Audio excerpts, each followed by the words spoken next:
الحمد لله رب العالمين والعاقبة للمتقين والصلاة والسلام على رسوله سيد المرسلين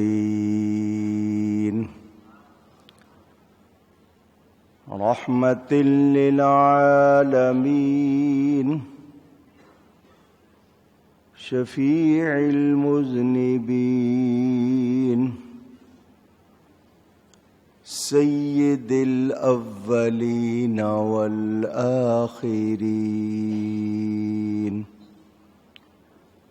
سيدنا ومولانا محمد رسول رب العالمين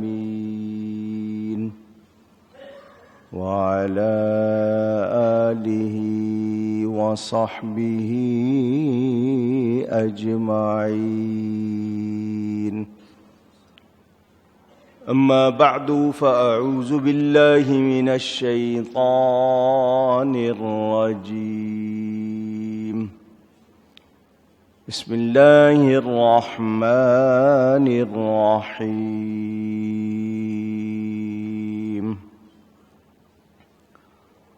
قل لا أسألكم عليه أجرا إلا المودة في القربى. صدق الله العلي العظيم. محبت کے ساتھ ایک مرتبہ دروشی پڑھ لیجئے. اللهم صل على سيدنا ومولانا محمد معدن الجود والكرم وآله وصحبه وبارك وسلم. الصلاة والسلام عليك يا رسول الله. الصلاة والسلام عليك يا حبيب الله.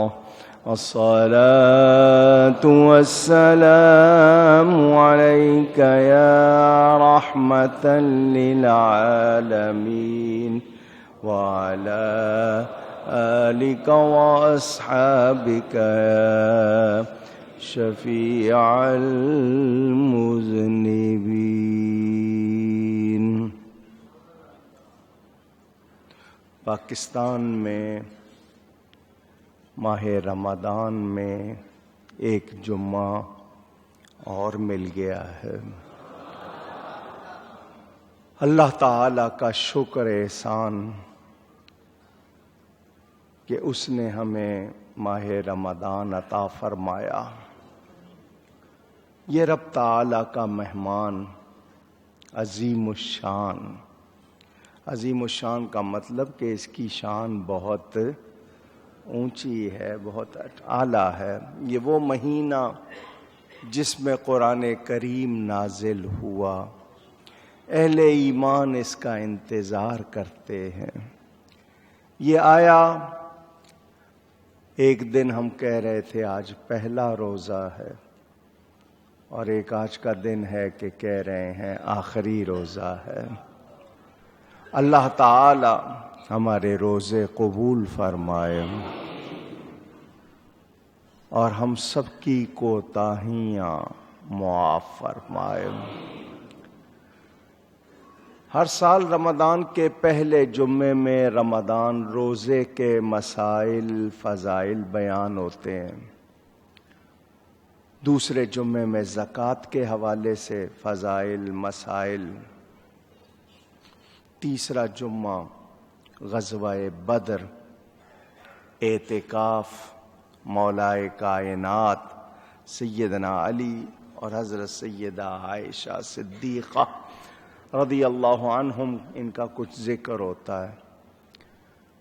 چوتھا جمعہ جو جمعۃ الوداع ہوتا ہے وہ آپ کا فرمائشی پروگرام ہوتا ہے.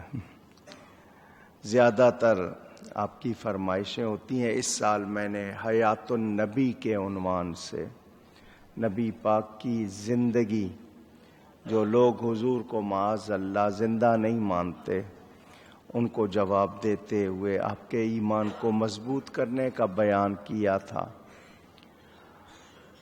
رات کو درس تراویح میں روزانہ فرمائشیں پوری کر رہا ہوں. معتکفین 250 سے زیادہ جو بیٹھے ہوئے ہیں، ان کی بھی فرمائشیں، دوسروں کی جتنی بھی کچھ رہ گئی ہیں، تو آج آپ کی جتنی ہیں جو ہو سکتی ہیں مجھ سے انشاءاللہ آپ کی خوشی کے لیے، ثواب کے لیے سنا دوں گا انشاءاللہ. اللہ تعالی ہم سب پر اپنا کرم فرمائے. وما توفیقی الا باللہ العلی العظیم. بنیادی طور پر میں نے کچھ ذکر کرنا ہے، توجہ سے سنیے گا. اللہ تعالیٰ ارشاد فرماتا ہے، قل، اے میرے حبیب آپ فرما دیجئے، لا اسألکم علیہ اجرا الا المودۃ فی القربى. نہیں مانگتا تم سے سوال نہیں کرتا کسی چیز کا. اے لوگوں، میں نے دین سکھایا، رب کی پہچان کرائی، اللہ کی نعمتوں سے آگاہ کیا، میری وجہ سے کیا کیا ملا، میں اس کا بدل تم سے کچھ مانگتا نہیں. ہاں، الا مگر اپنی قرابت کی محبت، جو مجھ سے قریب ہیں ان سے محبت رکھو. یہ حکم کیسے آیا ہے؟ نبی پاک صلی اللہ علیہ وسلم کو یہ حکم رب دے رہا ہے. رب فرما رہا ہے نا، اے میرے حبیب آپ فرما دیجئے. تو حضور کا یہ فرمانا کس کے حکم سے ہے؟ اونچی کہیے. اب اس آیت کی اگر تفسیر کروں، بڑا ٹائم چاہیے. خلاصہ کہ حضور صلی اللہ علیہ وسلم کے جو قریب ہیں، جو ان کی محبت ہم پر واجب ہے. ان کی محبت ہم پر واجب. واجب کے معنی جانتے ہیں؟ ضروری. یعنی آپ اس کو چھوڑ دیں گے تو آپ بچ سکتے، گناہ رہے گا آپ پر. اگر آپ گناہ کا بوجھ اٹھا سکتے ہیں تو اٹھائیے. واجب کو نہ کرنے والا اپنے اوپر گناہ کا بوجھ لیتا ہے. اب اس حوالے سے تھوڑا سا خلاصہ کرتے ہوئے بڑھوں گا. میں نے کہا جو بھی میرے نبی سے قریب ہیں، نبی سے ان کے والدین قریب ہیں یا نہیں؟ ان کی ازواج، بیویاں قریب ہیں یا نہیں؟ ان کی اولاد ان سے قریب ہیں یا نہیں؟ ان کے پیارے ان سے قریب. اب سب کو میں ایک کیٹیگری میں نہیں رکھ رہا، ایک درجے میں نہیں رکھ رہا. جس کی شان اللہ نے جتنی بنائی وہ اللہ تعالی کی عطا، مگر مجھے اور آپ کو حکم ملا ہے جو نبی سے قریب. اب نبی سے قریب ان کا لباس بھی ہے. نبی جس منبر پر بیٹھتے ہیں وہ بھی ان سے قریب ہے. نبی کا شہر بھی ان سے. میں وہاں کی ہواؤں اور فضاؤں کو بھی پیار کروں گا، میں اس شہر کو بھی پیار کروں گا. میں نبی کی گزرگاہوں کو بھی پیار کروں گا. میرے پاس محبت ہی محبت ہوگی, مجھے نبی کے لعاب سے بھی پیار ہوگا, نبی کے قدموں کے نیچے آنے والی خاک سے بھی پیار ہوگا. جو میرے نبی کا ہو جائے گا مجھے اس سے بھی پیار ہوگا. اللہ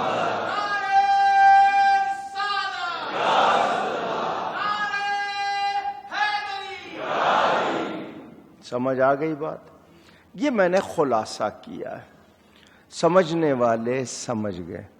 وہ صدیق اکبر ہوں, وہ فاروق اعظم ہوں, وہ عثمان غنی ہوں, وہ مولا علی ہوں, وہ عشرہ مبشرہ ہوں, وہ بدر والے ہوں, وہ احد والے ہوں, وہ مکہ والے ہوں, وہ مدینہ والے مہاجرین ہوں, انصار ہوں, نبی کے ساتھ حجۃ الوداع میں جتنے تھے وہ سارے ہوں, وہ میرے نبی کے قریب ہیں تو میرے لیے ان کی محبت ضروری ہے. میں کسی ایک کی بھی بے ادبی کر سکتا, جن سے رب راضی میں ان سے ناراض ہو سکتا. میری مجال بھی نہیں, میری حیثیت بھی نہیں. میں یہ کہوں کہ نہیں رب راضی ہے تو میں راضی نہیں, میں ہوتا کون ہوں اتنا کہنے والا؟ اللہ تعالی جن سے راضی ہم ان سے. ایک بات اب لازمی بات ہے, کچھ خاص بھی ہوتے ہیں, کچھ خاص بھی ہوتے ہیں. تو اس حوالے سے جو روایتیں موجود ہیں, جب یہ آیت اتری تو صحابہ نے عرض کی من قرابتک ہؤلاء الذین وجبت علینا. حضور یہ جن کی محبت ہم پر واجب کر دی گئی ہے آپ کے قرابت والے, وہ کون ہے؟ میں فیصلہ کروں, کوئی اور فیصلہ کرے؟ وہ جس کے لیے یہ آیا ہے اسی سے پوچھا جائے. صحابہ نے حضور سے پوچھ لیا, حضور وہ کون ہیں آپ کے قریب جن کی محبت ہم پر واجب کر دی گئی؟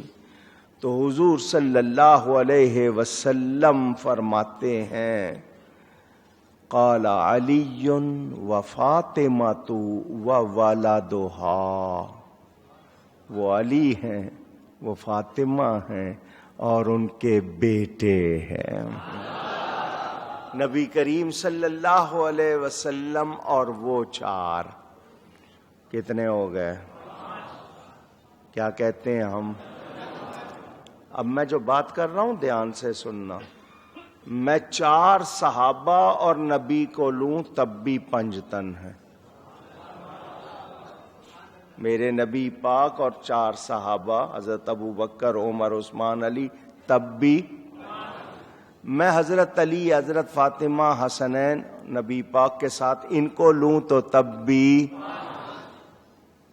نہ میں صحابہ سے الگ ہونا چاہتا ہوں, نہ اہل بیت سے الگ ہونا چاہتا ہوں. کوئی مجھے کہے کہ نہیں اہل بیت ہی کو صرف سمجھو, جو کچھ صحابہ کو کچھ نہ سمجھو, تو میں ایسا نہیں کروں گا. کیوں؟ کہ وہ صحابی بھی میرے نبی کے ہیں. صحابی کس کے ہیں؟ میرے نبی کے ہیں, اور ان کو قریب میرے نبی نے کیا. جن کو نبی قریب کرے میں دور کر سکتا. حضور نے فرمایا میرے صحابہ ستاروں کی طرح. کیسے ہیں؟ اونچی گئی ہے.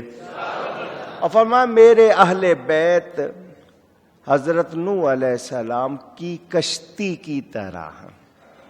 اصحابی کا نجوم اور مثل اہل بیتی کا سفینۃ نوح, دونوں روایتیں موجود. اب کشتی میں بیٹھنا ہے اور سفر طے کرنا ہے تو کہتے ہیں کہ تاروں سے رہنمائی لینی ہوگی, ستارے رہنمائی کریں گے. تو ستارے ہو گئے رہنمائی کے لیے, اہل بیت کی کشتی میں ہو گئے سوار. جو سوار نہیں ہوئے وہ پار نہیں لگیں گے. جنہوں نے ستاروں سے رہنمائی نہیں لی ان کو بھی کچھ ملے گا۔ پتہ کیا چلا؟ ہم نے صحابہ کا دامن بھی نہیں چھوڑنا، اہل بیت کا دامن بھی اونچی۔ اہل سنت کا ہے بیڑا پار اصحاب حضور۔ ان دونوں حدیثوں کو سامنے رکھ کر اعلیٰ حضرت کیا فرماتے ہیں؟ اہل سنت کا ہے بیڑا پار اصحاب حضور، نجم ہے اور ناؤ ہے عطرت رسول اللہ کی۔ نجم تاروں کو کہتے ہیں صحابہ، اصحاب رسول کیا ہو گئے؟ نجم ہیں۔ اور ناؤ کون ہے؟ حضور کی اولاد۔ نجم ہے اور ناؤ ہے عطرت رسول اللہ کی صلی اللہ علیہ وسلم۔ میرے دوستوں اور بزرگوں، جب اللہ نے نبی کی قرابت کی محبت ہم پر واجب کر دی تو کیا اب ہمیں ادھر ادھر ہونا چاہیے؟ نہیں جی، یوں نہیں ٹھیک، یوں جو اس طرح کی باتیں کرتے ہیں نا، انہوں نے کچھ جانا نہیں۔ اور محبت سے جو درجہ ملتا ہے نا وہ بڑی بڑی محنتوں سے بھی ملتا نہیں۔ صدیق اکبر کو درجہ ملا عشق سے، فاروق اعظم کو درجہ ملا عشق سے، عثمان غنی کو ملا عشق سے، مولا علی کو ملا۔ اور یہ جو باتیں کرتے ہیں نا جن کو عشق کی ہوا نہیں لگی، ان کو کچھ ملا کیونکہ ان کے پاس محبت نہیں۔ آئیے کچھ باتیں قرآن کریم سے، احادیث سے، اور پھر آپ کی اسی کے ساتھ یہ سب فرمائشوں میں آئے گا انشاءاللہ۔ کوئی اگر رہ جائے گی تو پھر مجھے بتا دینا، پھر کبھی سنا دیں گے۔ میرے نبی پاک صلی اللہ علیہ وسلم کے اہل بیت کون ہیں؟ اللہ تعالیٰ ارشاد فرماتا ہے انما یرید اللہ لیذہب عنکم الرجس اہل البیت ویطہرہم تطہیرا۔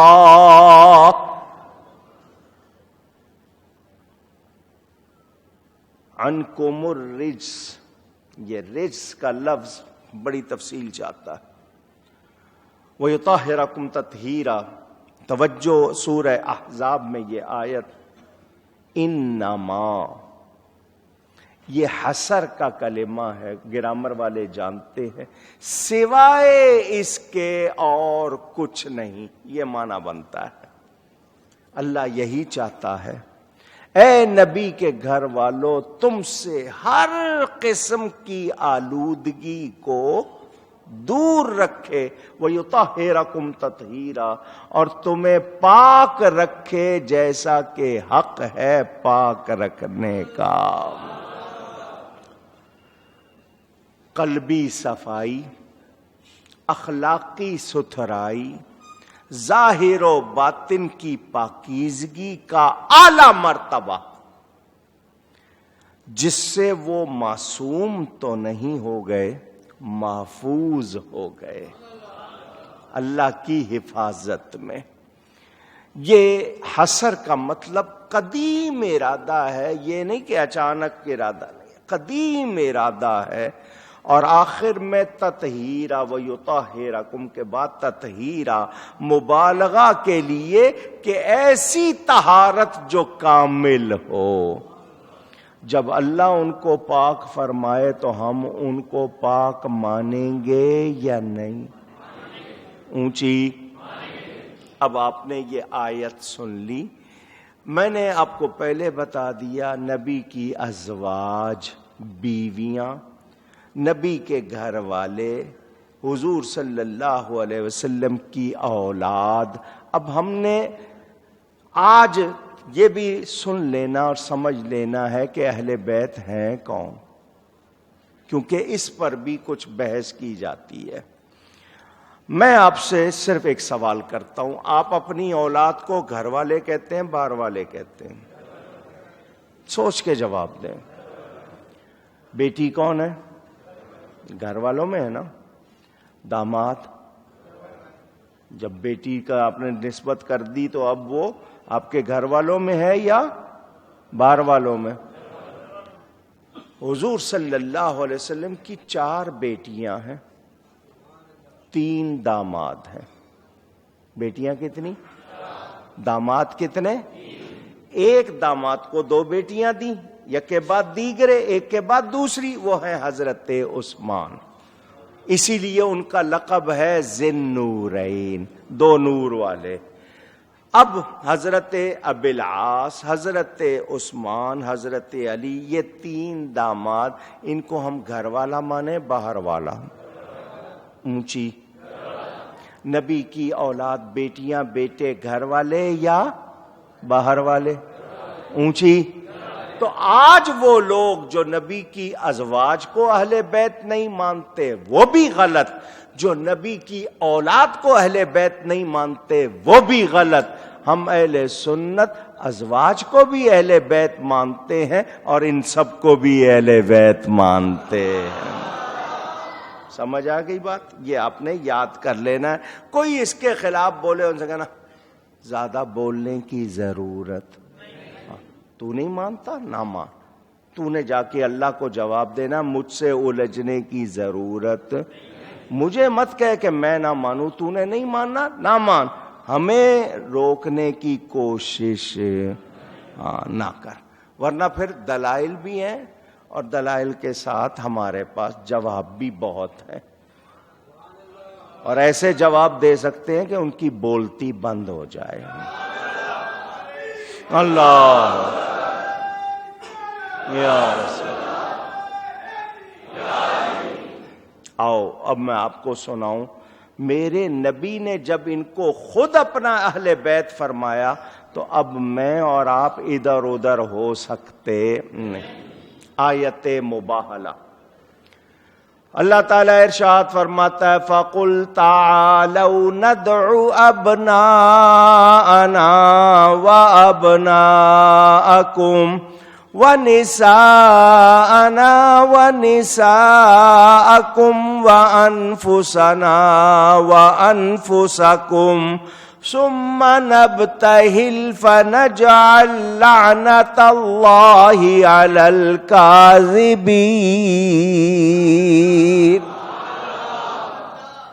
نجران علاقے کا نام ہے، نجران سے کچھ عیسائی حضور صلی اللہ علیہ وسلم کے پاس آئے، کچھ نے 8, 10 یا 12 کے قریب لوگ حضور صلی اللہ علیہ وسلم سے آ کے ملاقات کی، آ کر حضور سے پوچھا آپ حضرت عیسیٰ کے بارے میں کیا کہتے ہیں؟ عیسائی تھے، انہوں نے آ کے پوچھا، حضور صلی اللہ علیہ وسلم نے جواب دیا ہوا عبد اللہ و رسول اللہ و کلمۃ اللہ القاها الی مریم، وہ اللہ کے بندے، اللہ کے رسول، اللہ کے کلمے ہیں جو حضرت مریم کی طرف القاء کیے گئے، ڈالے گئے۔ ان عیسائیوں نے کہا وَهُوَ ابن اللہ، وہ تو اللہ کے بیٹے بھی ہیں۔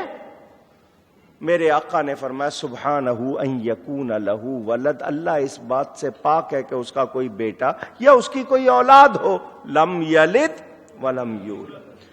انہوں نے کہا آپ نے کوئی ایسا شخص دیکھا ہے جس کا باپ نہ ہو؟ فرمایا یہ بات ہے تو آدم علیہ السلام کی نہ ماں ہے نہ باپ،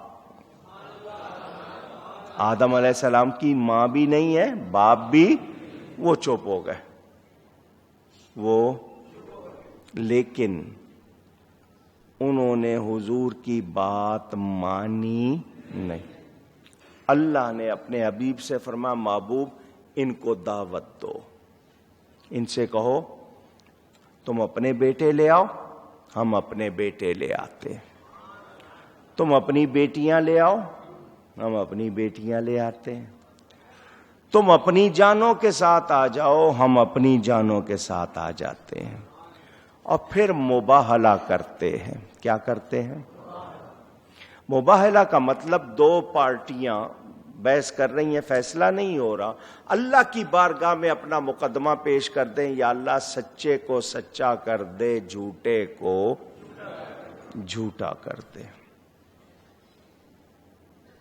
یہ اللہ کی بارگاہ میں رکھ دیں، کوئی شرط ساتھ جو بھی رکھنی ہو۔ اس دعوت کو دعوت مباہلہ کہتے ہیں۔ اسی وقت اللہ کی طرف سے فیصلہ ہو جاتا ہے۔ اللہ فرما رہا محبوب ان کو دعوت مباہلہ دے دو، آ جاؤ میدان مباہلہ میں، تاکہ جو جھوٹا ہے اس پر اللہ کی لعنت۔ لعنت کا مطلب رحمت سے دور ہو جانا۔ ان کو دعوت دے دی، وہ چلے گئے، اپنے پوپ کو اور دوسروں کو جا کر بتایا۔ جب آئے تھے پہلے تو 8-12 تھے، اب آئے تو 60، 50 اور 10۔ حریر و پرنیاں، حریر ریشم کو کہتے ہیں، اعلیٰ قسم کے زرق برق لباس، آپ نے دیکھا ہوگا جس طرح کے وہ پہنتے ہیں، بڑے قیمتی چمکتے ہوئے لباس پہن کے ڈینگے مارتے ہوئے آ رہے تھے، دیکھنا ہم یوں کر دیں گے، ہم وہاں کر دیں گے۔ اور جو ان کا پوپ تھا، بڑا تھا، وہ تو کہہ رہا تھا بس دیکھ لینا، ہمارا ویسے ہی رعب اتنا پڑ جائے گا ان پر کہ وہ ہمارے سامنے ٹھہر ہی نہیں سکیں گے۔ وہ آ گئے 60 بہترین عمدہ قسم کے لباس اور بڑے کر و فر کے ساتھ۔ ادھر سے میرے آقا نکلے، بائیں بازو پر امام حسین کو گود میں لے لیا، دائیں ہاتھ دائیں انگلی اپنے شہزادے امام حسن کو پکڑائی۔ آپ کے پیچھے تھے مولا علی، ان کے پیچھے تھی مخدومہ کائنات حضرت فاطمہ زہرا۔ اللہ ان سب پر سلامتی فرمائے اور ان کے صدقے ہم پر سلامتی فرمائے۔ حضرت امام جعفر صادق کے بیان کے مطابق حضرت ابو بکر، حضرت عمر، حضرت عثمان بھی تھے، واللہ عالم۔ خیر، جتنی بات سنانی ہے، میدان کی طرف گئے۔ حضور صلی اللہ علیہ وسلم نے ان سے فرمایا بیٹی ہے، داماد ہے اور نواسے ہیں، جب میں دعا کروں تم لوگ آمین کہنا۔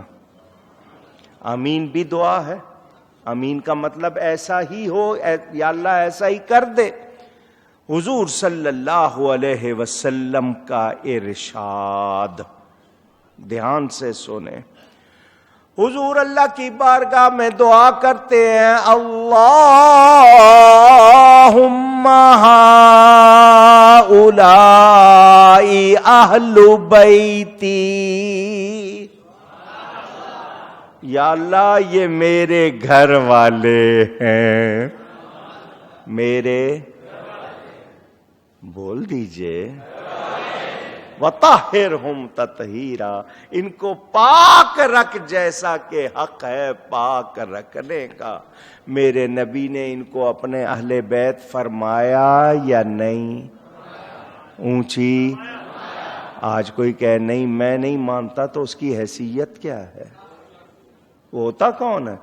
جب نبی ان کو اپنا گھر والا فرما رہے ہیں تو یہ لوگ اگر نہیں مانتے، ان کے نہ ماننے سے ان کی شان میں کوئی فرق پڑتا؟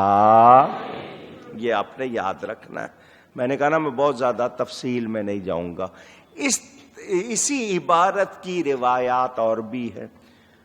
حضرت ام الفضل اور حضرت ام سلمہ کے حوالے سے حضور نے چادر اڑائی، حدیث قصا مشہور ہے، چادر اڑائی ان پانچوں کو اپنے ساتھ، چاروں کو ملا کے 5، تو حضور نے اس میں بھی فرمایا یا اللہ یہ میرے گھر والے ہیں۔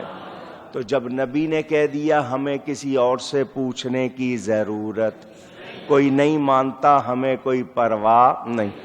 حضور صلی اللہ علیہ وسلم میدان میں تشریف لائے، وہ پوپ اور وہ پادری جو بڑی ڈینگیں مار رہے تھے، دیکھنا ہمارا روب پڑ جائے گا، ہمارے لباس کو دیکھ کے ہی وہ ڈر جائیں گے، یہ ہو جائے گا وہ ہو جائے گا۔ جو ہی اس پوپ کی نظر نبی پاک اور ان پنجتن پاک پہ پڑی، چیخ اٹھا لا تباہلو، اپنے ساتھیوں سے کہنا ان سے مباہلہ نہ کرنا، ان سے مباہلہ ورنہ ہلاک ہو جاؤ گے، برباد ہو جاؤ گے۔ وہ ساتھی کہنے لگے ابھی تھوڑی دیر پہلے تیرا تو غرور ہی نہیں نیچے آ رہا تھا، تو بڑے بڑے دعوے کر رہا تھا، یہ ہوگا وہ ہوگا، اب کیا ہو گیا؟ تو ایک دم گھبرا گیا، تیرا رنگ اڑ گیا، تو کہتا ہے ہلاک۔ وہ کہتا ہے میں اس لیے شور کر رہا تھا، میں نے یہ چہرے نہیں دیکھے تھے، میں نے ابھی تک اللہ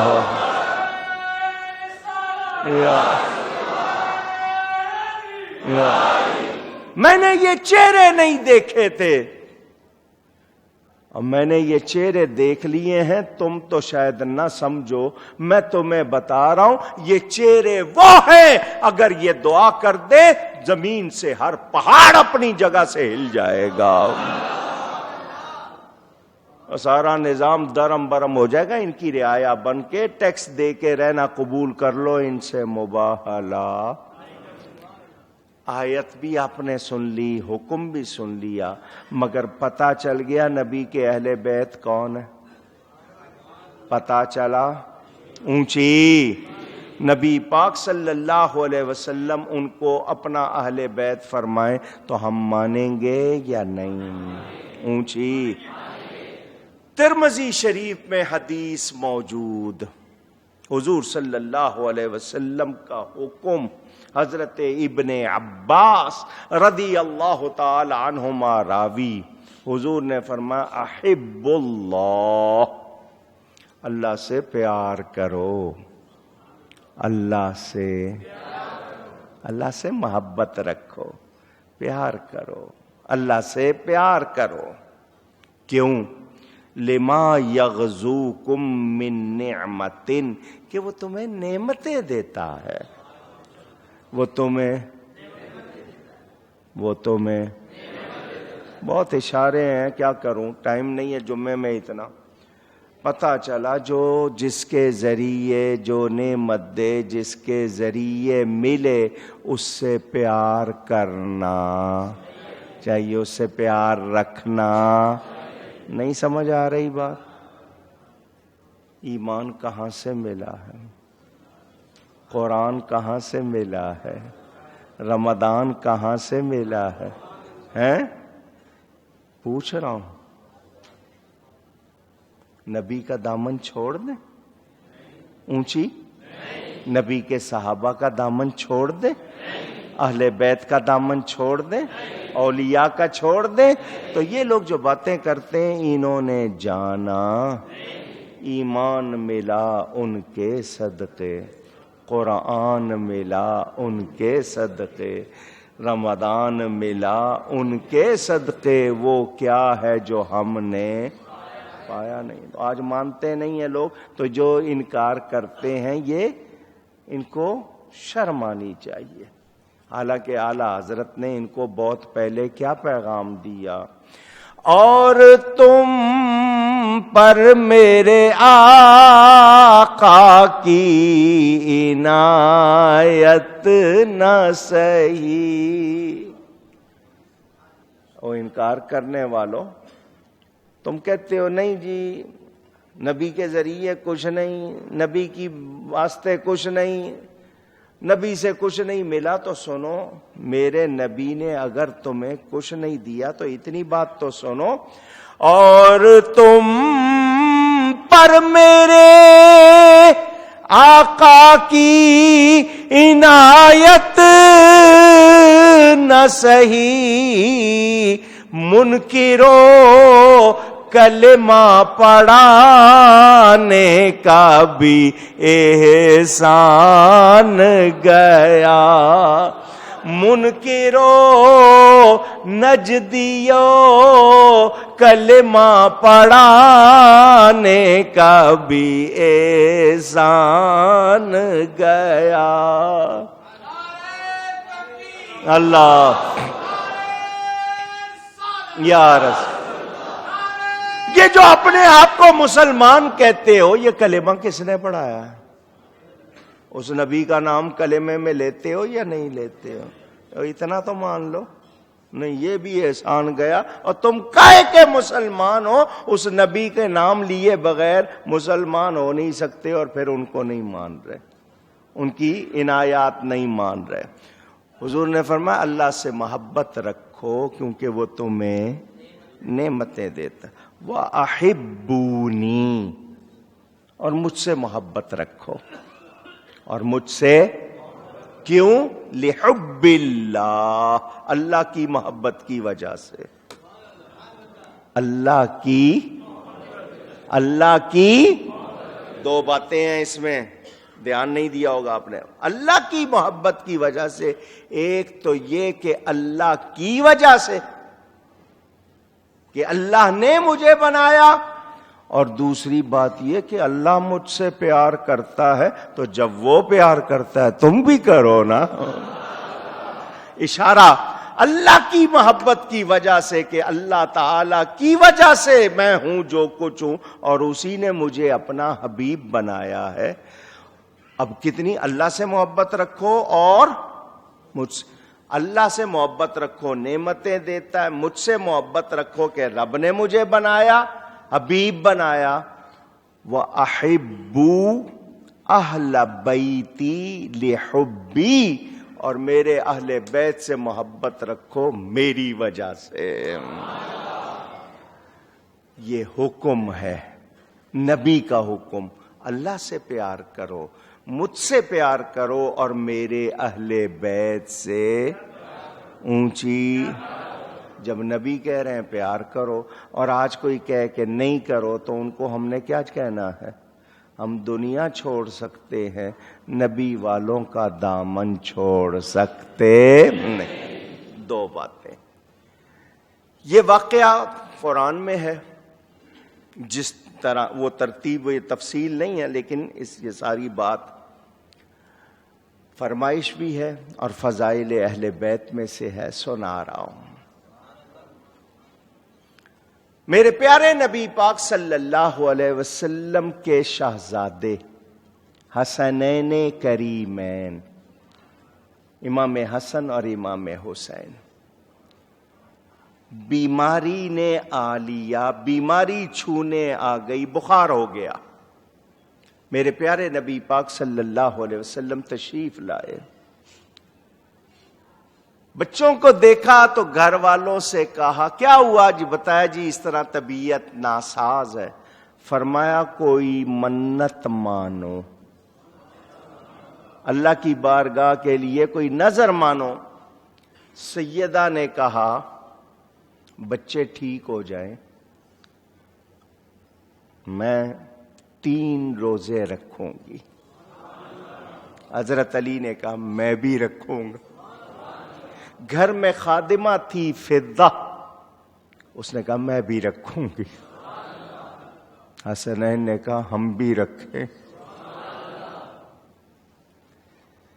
اللہ تعالیٰ نے شفا دے دی, سب نے روزے رکھ لیے. حضرت علی کرم اللہ تعالی وجہ الکریم گئے, تھوڑے سے جو خرید لائے. سیدہ نے پیسے آٹا بنایا, روٹی تیار کی, کھانا بنایا, دسترخوان لگایا. افطار کے وقت دسترخوان سجایا, اس پہ کھانا رکھا. کسی نے دروازہ کھٹکھٹا دیا.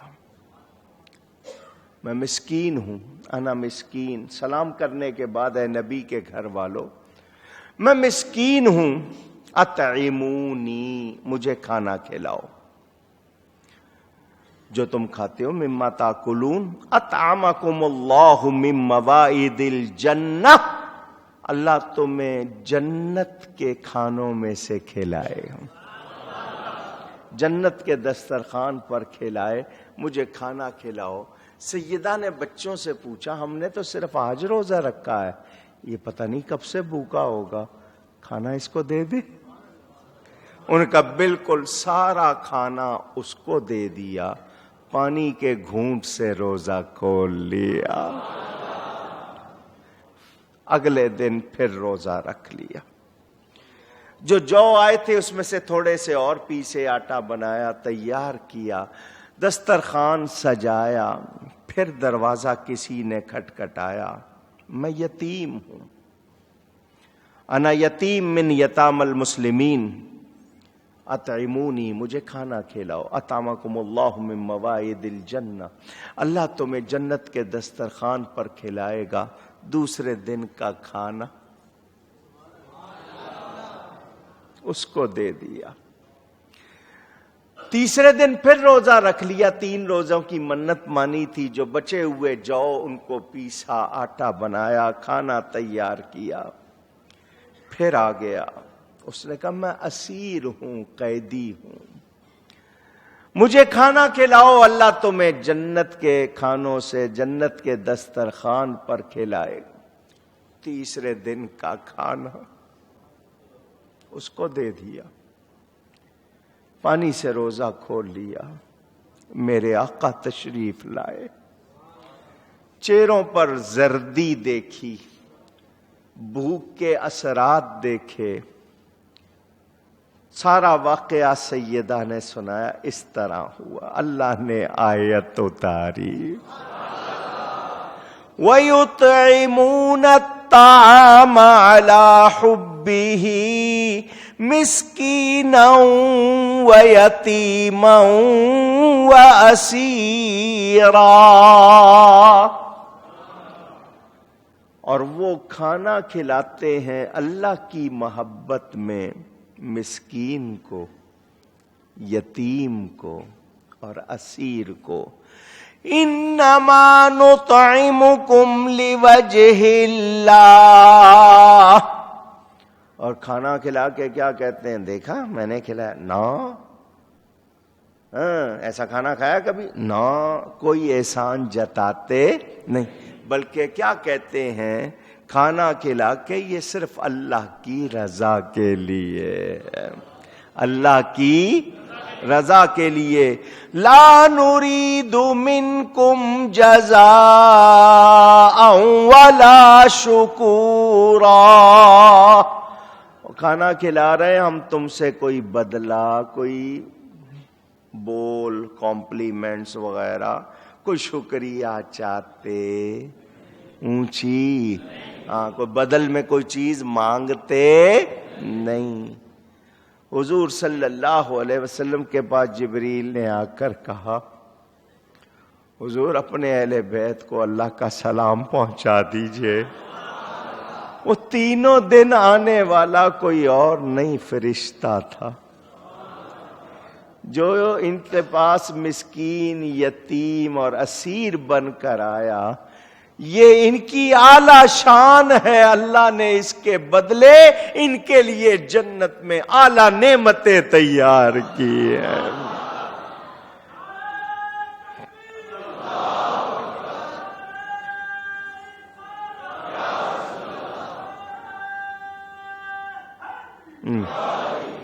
ان کے گھر میں بے اجازت جبرائیل آتے نہیں، ان کے گھر میں بے اجازت جبرائیل آتے نہیں، قدر والے جانتے ہیں قدر و شان اہل بیت، کتنی شان والے ہیں میرے نبی کے گھر والے۔ سوال آتا ہے، حضرت سیدہ فاطمہ زہرا سلام اللہ علیہا بڑی شان والی ہیں، بڑی مقدس خاتون ہیں، کچھ لوگ سوال کرتے ہیں کون سی خاتون افضل ہے، حضرت مریم یا حضرت فاطمہ؟ محبت کا جواب دے رہا ہوں، بحث نہیں کرنا چاہتا، بحث۔ حضرت مریم کی شان قرآن میں ہے، میں بلا شبہ مانتا ہوں، میں اس کا کوئی انکار کرتا۔ وَأُمُّهُ صِدِّيقَةٌ وَاصْطَفَاكِ عَلَىٰ نِسَاءِ الْعَالَمِينَ، میں ان دونوں آیتوں کو مانتا ہوں، لیکن محبت کا جواب آپ کی فرمائش بھی پوری کر رہا ہوں، محبت کا جواب سن لیں۔ علامہ اقبال شاعر مشرق کہلاتے ہیں، بڑی اچھی اچھی نظمیں لکھی، مگر جتنی انہوں نے حدیث قرآن کی ترجمانی کرتے ہوئے جو باتیں کی ہیں ان میں اور دوسری نظموں میں بہت فرق ہے۔ سیدہ کے بارے میں علامہ اقبال لکھتے ہیں، ان کے فارسی اشعار ہیں، وہ سنا دیتا ہوں۔ مریم از یک نسبت عیسی عزیز، از سے نسبت حضرت زہرا عزیز۔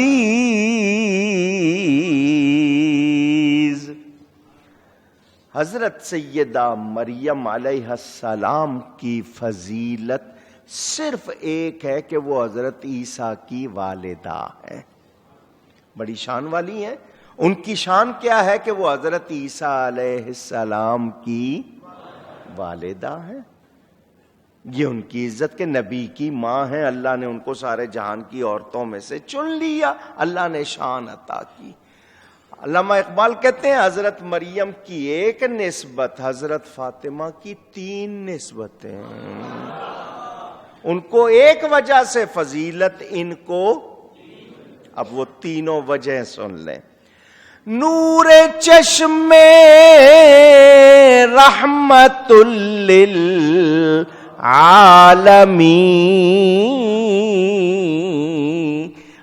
امام اولین و آخرین۔ پہلی نسبت یہ کہ بیٹی ہے نبیوں کے سردار کی، رحمت للعالمین کی بیٹی ہیں جو اولین و آخرین کے امام ہیں، نبیوں کے سردار ہیں، ایک۔ دوسری بات، بانوے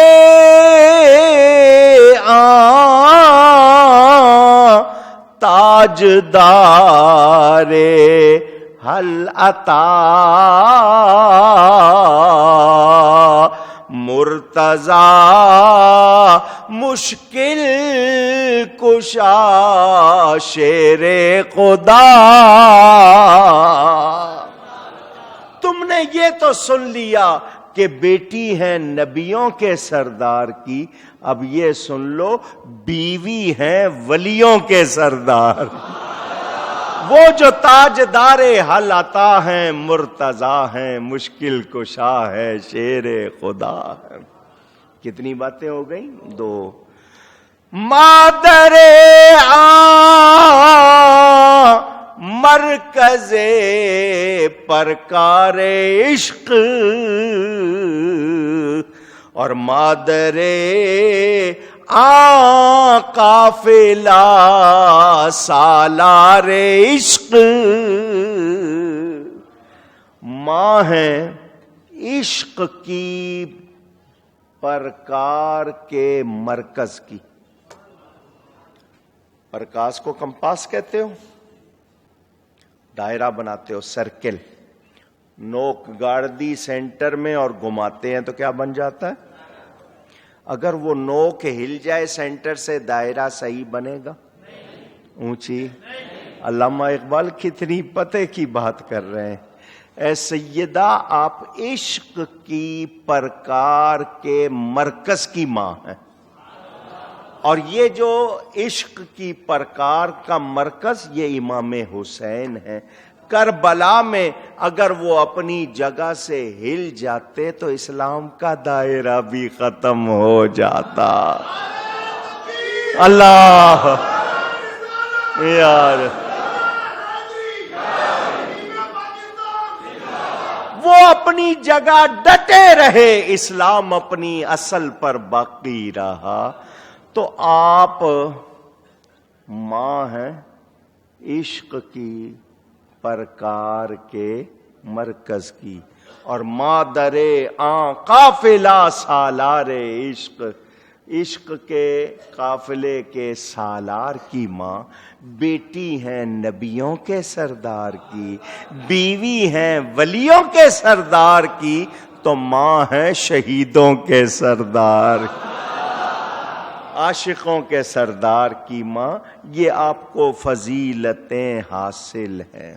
اب محبت کی ایک بات سنو. جب یہ باتیں سنائی نا تو ذرا محبت کی بھی سنیں ایک دو باتیں. ساری باتیں محبت کی آپ کو سمجھانے کے لیے. ترمذی شریف میں حدیث موجود، حضرت جمیع بن عمیر رضی اللہ تعالی عنہ کہتے میں اپنی پھوپھی کے ساتھ ام المومنین حضرت سیدہ عائشہ صدیقہ کے پاس آیا. دھیان سے سننا، حضرت ابو بکر کی شہزادی ہیں، نبی پاک کی پیاری بیوی ہیں. ان کے پاس صحابی آ رہے اور آ کے پوچھ رہے ہیں ای الناس کان احب الی رسول اللہ، حضور صلی اللہ علیہ وسلم کو لوگوں میں سب سے زیادہ پیارا کون تھا؟ لوگوں میں سب سے زیادہ پیارا اونچی کس سے پوچھا جا رہا ہے؟ حضرت عائشہ صدیقہ رضی اللہ تعالی عنہ. وہ یہ نہیں کہتی مجھ سے، یہ نہیں کہتی کہ مجھ سے پیار تھا سب سے زیادہ، میں ان کی محبوبہ، میں ان کی پیاری، یہ نہیں فرماتی. حضرت عائشہ سے پوچھا جا رہا ہے لوگوں میں نبی پاک کو سب سے زیادہ پیارا کون تھا؟ قالت فاطمہ. وہ کہتی ہے حضور کو اپنی بیٹی فاطمہ سب سے زیادہ پیاری. کیا یہ دشمنی کی علامت ہے یا محبت کی؟ پیار تھا یا نہیں تھا؟ فقیل من الرجال. وہ کہتے ہیں میں نے پوچھا ام المومنین حضرت عائشہ سے اگر عورتوں میں اپنی بیٹی سے زیادہ پیار کرتے تھے تو مردوں میں کس سے زیادہ پیار کرتے تھے؟ قالت زوجہا. حضرت عائشہ نے فرمایا ان کے شوہر علی سے. اب مدارج النبوت شیخ محقق کی کتاب، وہ ہستی جس کو روزانہ بلا ناغہ حضور کی زیارت ہوتی ہے، وہ حضرت شاہ عبد الحق محدث دہلوی اپنی کتاب مدارج النبوت میں لکھتے ہیں ایسا ہی سوال حضرت فاطمہ سے ہوا. کسی نے آ کے حضرت سیدہ فاطمہ سے پوچھا کہ آپ کے ابا جان کو سب سے زیادہ پیارا کون تھا؟ تو حضرت فاطمہ نے کہا حضور کو سب سے زیادہ پیارا مردوں میں عورتوں میں دونوں میں بتا رہی ہوں، سب سے زیادہ پیاری حضرت عائشہ تھیں اور مردوں میں ان کے باپ ابو بکر. دونوں جواب کیا بتا رہے ہیں؟ محبت تھی. کیا تھی؟ کیا تھی؟ اب ایک بات سنا رہا ہوں، بہرحال آپ لوگ سن رہے ہیں، میرے منہ میں آ گئی ہے. حضرت عائشہ نے ایک دن حضرت فاطمہ سے پوچھا تم افضل ہو یا میں افضل ہوں؟ پیار کی باتیں ہو رہی تھی. حضرت فاطمہ نے کہا میں افضل ہوں، میں افضل ہوں، میں نبی پاک کی بیٹی ہوں، ان کا خون ہوں. حضرت عائشہ نے کہا قیامت کے دن بیوی اپنے شوہر کے ساتھ ہوگی، بیوی اپنے، تم علی کے ساتھ ہوگی، میں نبی کے ساتھ ہوں. حضرت فاطمہ خاموش ہو گئی. جواب جو تھا نبی پاک کا ارشاد تھا. حضرت فاطمہ جب خاموش ہوئی، حضرت عائشہ نے آگے بڑھ کر کہا، سیدہ فاطمہ کا ماتھا چوما کاش میں تیرے سر کا ایک بال ہوتی، کاش میں تیرے سر کا ایک بال ہی ہوتی۔ اتنی محبت والے لوگوں کی آج کوئی گستاخی کرے، کیا ہم سے برداشت ہوگی؟ پوچھ رہا ہوں میں آپ سے۔ اللہ تعالی ادب کی توفیق عطا فرمائے۔ میرے پیارے نبی پاک صلی اللہ علیہ وسلم اپنی اس بیٹی سے کتنا پیار کرتے ہیں۔ ایک بات بار بار کی جاتی ہے، میں پھر سنا رہا ہوں تاکہ آپ کو یاد ہو جائے۔ ترمذی شریف میں حدیث موجود، اب یہ حضرت فاطمہ کی شان کی حدیث حضرت عائشہ بیان کر رہی ہیں۔ راوی کون ہے؟ حضرت عائشہ، کہ حضرت فاطمہ نبی پاک کی اداؤں میں جتنی مشابہ، یعنی ان کو دیکھ کر حضور کی ہر ادا کی کاپی لگتی تھی، یعنی کوئی اور نہیں تھا اتنا۔ اذا دخلت علی النبی صلی اللہ علیہ وسلم قام الیہا فقبلها واجلسها فی مجلسہ، وکان النبی صلی اللہ علیہ وسلم اذا دخل علیہا قامت من مجلسها فقبلته واجلسته فی مجلسها۔ حضور صلی اللہ علیہ وسلم حضرت فاطمہ کے پاس جاتے تو وہ اٹھ کر کھڑی ہو جاتی، اٹھ کر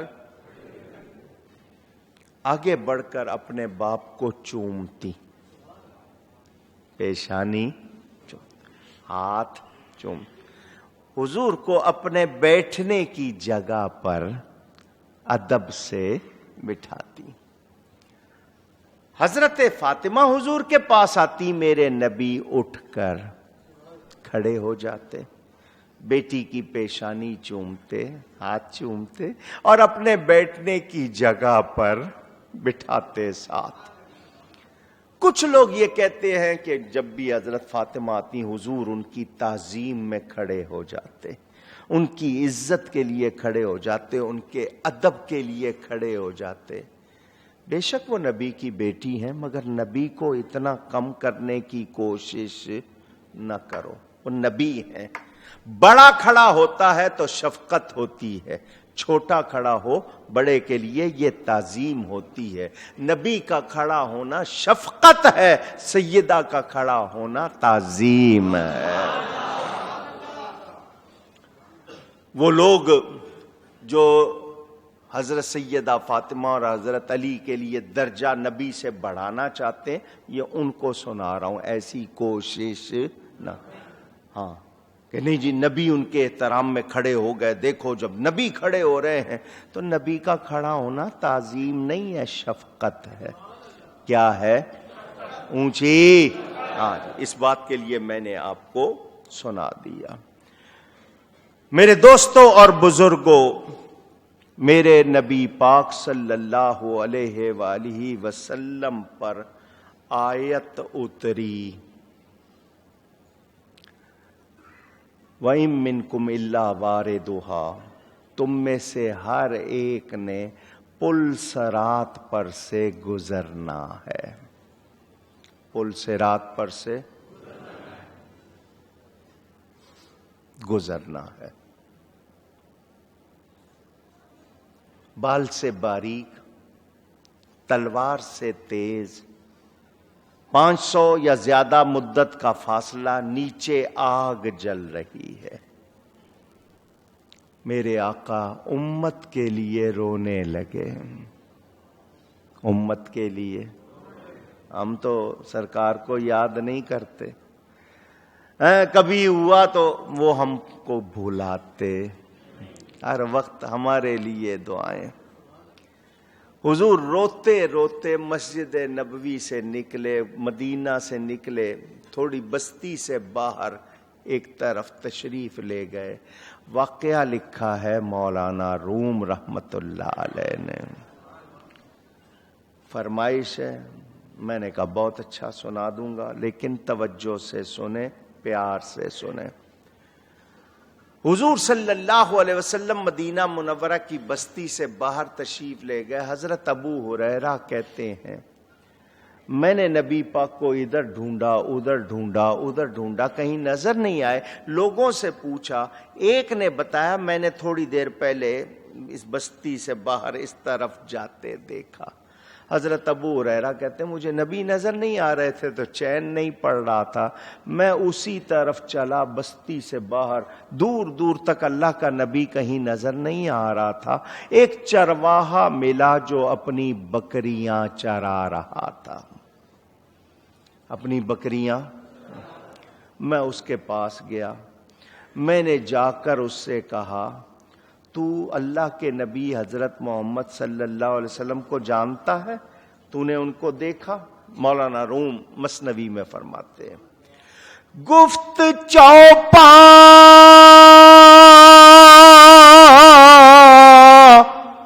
مرمرا معلوم نیست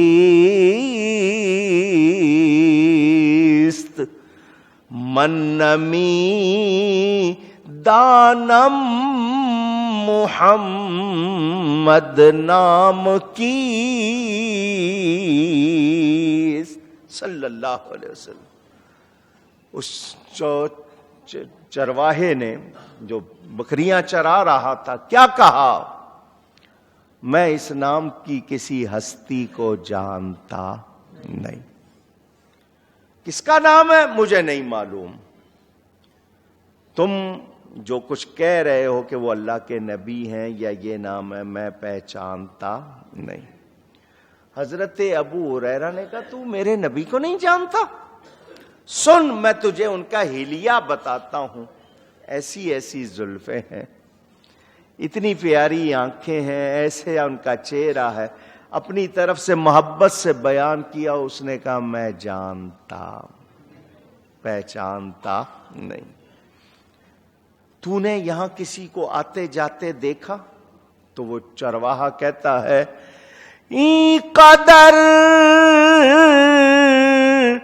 دانم کے اندر تیراغار زارمی نالد کسے لیلو نہار. ایک بات میں تمہیں بتا دیتا ہوں, اور تو میں نے کسی کو آتے جاتے دیکھا نہیں. یہ سامنے ایک غار ہے, چھوٹی سی پہاڑی پر تمہیں ایک غار نظر آ رہی ہے. اس غار کے اندر ایک بندہ ہے جو مسلسل رو رہا, مسلسل صبح شام دن رات جب بھی جاؤ رو رہا. اور اس کے رونے میں درد ہے, سوز ہے, اثر ہے. جانور از نالائے او خستہ اند وز چیرا کردن دہن ہا بستہ اند. اتنا زیادہ درد ہے اس کے رونے میں, میری بکریوں نے کھانا پینا چھوڑ دیا. ان کی آنکھیں دیکھو بہ رہی ہے, پتہ نہیں اس کو کیا غم ہے. اس کے رونے میں اتنا اثر لگتا ہے کلیجے پھٹ جائیں گے. حضرت ابو ہریرہ سمجھ گئے یہ اللہ کے حبیب کے سوا کوئی نہیں ہو سکتا. اس سے کہو چرواہے تیری بکریاں کھانا پینا چھوڑ گئیں, اس کے غم میں شامل ہو گئیں, تو نہیں گیا غار میں کبھی؟ تو نہیں گیا؟ ان کا یہ بکریاں ادھر جاتی ہے روتی ہے, میں ان کو لاتا ہوں ادھر, یہ آتی نہیں. لیکن میں نے ایک دو مرتبہ جانے کی کوشش کی مگر مجھ پہ روب ہو گیا, میں جا سکا نہیں. تھوڑا سا قریب گیا تو کیا ہوا؟ می کند باگریائے ہر ساعتی نالائے یا امتی یا امتی. میں ایک دو مرتبہ قریب جانے کی کوشش کی، بہت زیادہ قریب نہیں جا سکا، روب ہو جاتا ہے، مگر میں قریب گیا تو مجھے صرف ایک ہی آواز آئی، وہ رونے والا رو رہا ہے اور یا امتی کہہ رہا. اب تو کوئی شک ہی نہیں رہ گیا تھا کہ وہ حضور صلی اللہ علیہ وسلم کے سوا کوئی اور نہیں. حضرت ابو ہریرہ نے کہا میں تیری بکریوں کے قربان، جو میرے آقا کے غم میں ان کی شریک ہو گئی. دوڑے ہوئے گئے تو دیکھا کونین کے والی پتھروں پہ ماتھا رکھے ہوئے سجدے میں ہیں، رو رہے ہیں، یا اللہ میری امت کو بخش دے، یا اللہ میری امت کو بخش. حضرت ابو ہریرہ نے کہا حضور آپ شہر میں نہیں ہیں، لوگ آپ کو نہیں پا رہے تو بے چین ہیں. فرمایا یہ آیت اتری ہے اور میں نے سجدے میں سر رکھا ہوا ہے، جب تک امت کو بخشوا نہیں لوں گا سجدے سے سر نہیں اٹھاؤں گا. ہم ان کو بھولے ہوئے ہیں جو ہمارے لیے اتنی فکر کرتے تھے. حضرت ابو ہریرہ آئے شہر میں، لوگوں کو بتایا، لوگ آنے لگ گئے. جتنوں کو پتہ لگا قریب آ گئے، حضور کو روتا دیکھ کے سارے رونے لگ گئے. بات ہو رہی ہے کہ حضور کو کس طرح خوش کیا جائے، یہ تو مسلسل رو رہے ہیں. حضرت سلمان فارسی نے کہا حضور اپنی بیٹی سیدہ فاطمہ کو دیکھتے ہیں تو خوش ہو جاتے، ان کو لایا جائے وہ سامنے آئیں گی تو ضرور حضور خوش ہو جائیں گے. لوگوں نے کہا حضور نے تجھے ہی اپنے اہل بیت میں شامل فرمایا سلمان منا اہل بیت، سلمان ہمارے گھر والوں میں سے ہے تو تم ہی جاؤ. حضرت سلمان کہتے ہیں میں آیا، میں نے آ کے سیدہ کا دروازہ کھٹکھٹایا، ان کو ساری بات سنائی. انہوں نے کہا ٹھہرو میں آتی ہوں. انہوں نے کمبل اوڑھا اور وہ باہر تشریف لائیں. حضرت سلمان فرماتے ہیں اس کمبل میں 80 جوڑ لگے ہوئے. ہم اعلیٰ سے اعلیٰ کپڑے پہنتے ہیں اور شکر نہیں کرتے. وہ والی کائنات کی شہزادی، وہ کہتے ہیں ہم پہنچے، صحابہ دیکھ کے ہٹ گئے. حضرت سیدہ حضور کے قریب گئیں، بابا جان کیا بات ہے؟ حضور نے ان کو سنایا، وہ بھی اللہ کے خوف سے سجدے میں چلی گئیں. انہوں نے کہا ابو بکر اور علی اور حسنین رضی اللہ عنہم یہ میرے پاس آئیں. حضرت ابو بکر تشریف لائے، حضرت علی حسنین کریمین. ذرا دھیان سے سننا.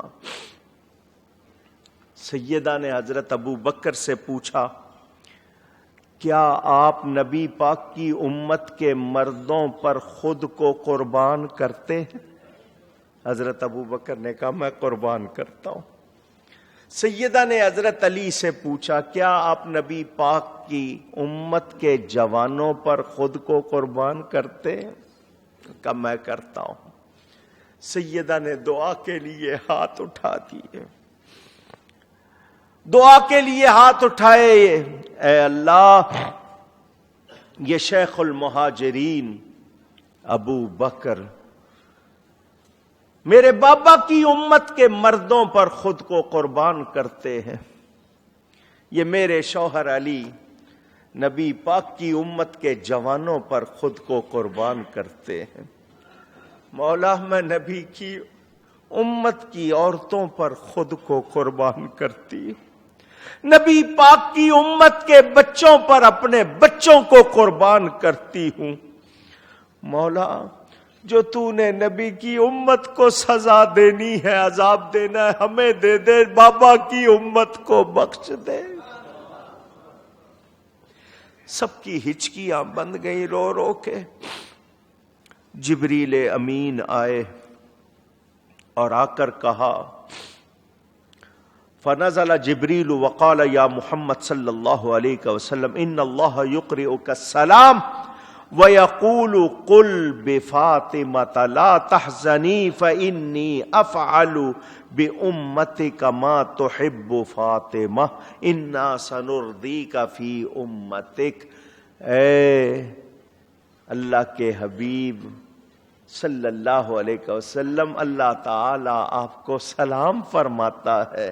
جبریل آ کے کہتے ہیں اللہ آپ کو سلام فرماتا ہے، اور فرماتا ہے اپنی بیٹی فاطمہ سے کہہ دے غم نہ کرے، اللہ آپ کی امت کے ساتھ ویسا ہی کرے گا جیسی آپ کی بیٹی چاہے گی۔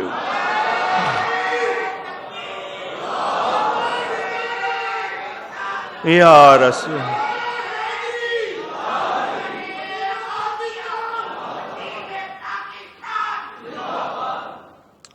مہربانی ہے ان کی یا نہیں؟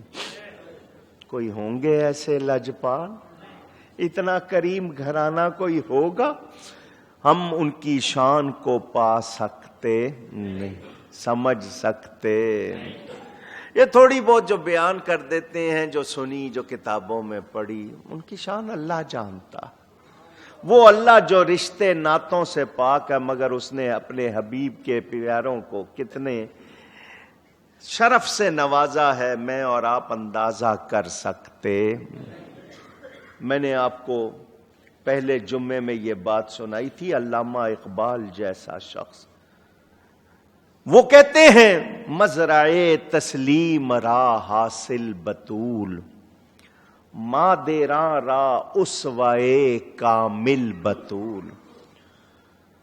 اور تم نے دیکھنا ہے، کسی خاتون کو دیکھنا ہے کہ وہ سراپا تسلیم و رضا ہو، اللہ کی رضا پر راضی ہو، زبان پر کلمہ شکایت نہ آیا ہو، تو وہ کھیتی جس میں سلامتی اور جس میں تسلیم و رضا سکھائی جاتی ہے، وہ کھیتی دیکھنی ہو تو سیدہ فاطمہ سے دیکھو، ان سے سیکھو۔ اور ماؤں کے لیے کوئی بہترین نمونہ ہے تو حضرت فاطمہ ہے، ان جیسی کوئی اور۔ اب سنیں یہ دو شعر علامہ اقبال نے کہے، کوئی فتویٰ نہیں لگا سکتا، مگر وہ کہنے والی بات کہہ گئے۔ وہ کیا کہتے ہیں؟ رشتہ آئین حق زنجیر پاست، پاس فرمانے جناب مصطفیٰ۔ وہ کہتے ہیں اللہ کے دین کا جو تعلق، میں چونکہ مومن ہوں، قرآن حدیث کو مانتا ہوں، دین کو، وہ میرے پاؤں کی زنجیر بن گئے ہیں، یعنی میں اب اس سے ادھر ادھر ہو سکتا نہیں۔ مجھے نبی کے فرمان کا پاس ہے، دین کے قوانین کا پاس ہے، ورنہ گردے تربتش گردید میں، سجدہ بر خاک او پاشید میں۔ یہ علامہ اقبال کہہ رہے ہیں کہ اگر شریعت نے میرے پاؤں نہ باندھے ہوتے اور مجھے حضرت فاطمہ کی قبر نظر آ جاتی، میں سجدہ کرتا۔ اللہ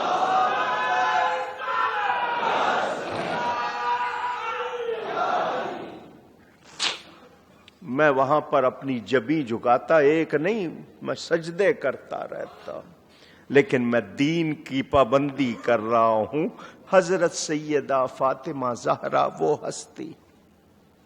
میرے دوستوں اور بزرگوں، حضور صلی اللہ علیہ وسلم کے اہل بیت سے محبت ہمارا ایمان کا وہ بنیادی جز ہے جس کے بغیر ہمارا ایمان کامل نہیں۔